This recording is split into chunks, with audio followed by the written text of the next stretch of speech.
दोस्तों, ये कहानी एक गांव में रहने वाले करमदीन और उनकी 3 बेटियों की है। ये एक छोटे से गांव की कहानी है जहां जिंदगी सादगी से बसर होती थी, मगर आजमाइशें भी कम न थीं। करमदीन एक मेहनती मजदूर था जो अपनी बेटियों के लिए सारा दिन अपने कंधों पर बोझ लिए फिरता था।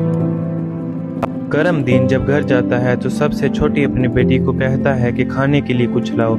जब वो किचन में जाती है तो उसको उबलते हुए पानी के अलावा कुछ भी नजर नहीं आता। वो परेशान हो जाती है। जब करमदीन की बेटियां अपने वालिद के साथ बैठी थीं, वो अपने वालिद को देख रही थीं। उनकी आंखों में बहुत सारे सवाल थे, मगर वो जानती थीं कि बाबा सब कुछ संभाल लेंगे।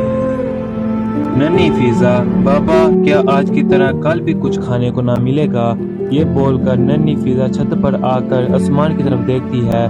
बूढ़ा बाप म्यूसी से फिजा को देखता है। जैसे ही सुबह होती है तो एक थका हुआ मुसाफिर आया और उसने दरवाजा खड़काया। करमदीन ने दरवाजा खोला तो देखा मुसाफिर कमजोर आवाज में, भाई मैं थका हुआ हूँ, क्या कुछ खाने को मिलेगा? करमदीन मुस्कुराते हुए, आइए अंदर तशरीफ लाइए। परेशान करमदीन कुछ चाहे ना भी था, मगर मेहमान नवाजी उनके हिस्सा का ईमान था।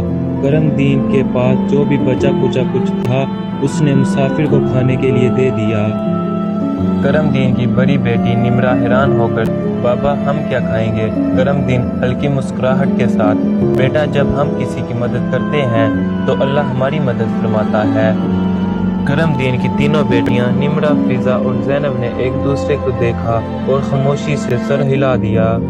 रात गुजर गई। मुसाफिर ने जाते हुए करमदीन को एक छोटी सी पोटली दी। मुसाफिर नरमी आवाज से, अल्लाह आपको जज़ा दे, ये आपके लिए है। करमदीन हैरत से, ये क्या है? उसने पोटली खोली और अंदर सोने के चंद सिक्के चमक रहे थे। बेटियों ने हैरत से आंखें फैला दी। ज़ैनब खुश होकर, बाबा अल्लाह ने हमें दिया। करमदीन आंखों में आंसू लिए, बेटा यही तो अल्लाह की रहमत है। करमदीन ने इतनी दौलत देकर अपनी बेटियों को कहा कि अल्लाह ने हमारी मदद की, हम दूसरे जरूरतमंदों की भी मदद करेंगे। फिजा मुस्कुराते हुए, बाबा हमने अपनी खुशी बांटी तो खुशी और बढ़ जाएगी।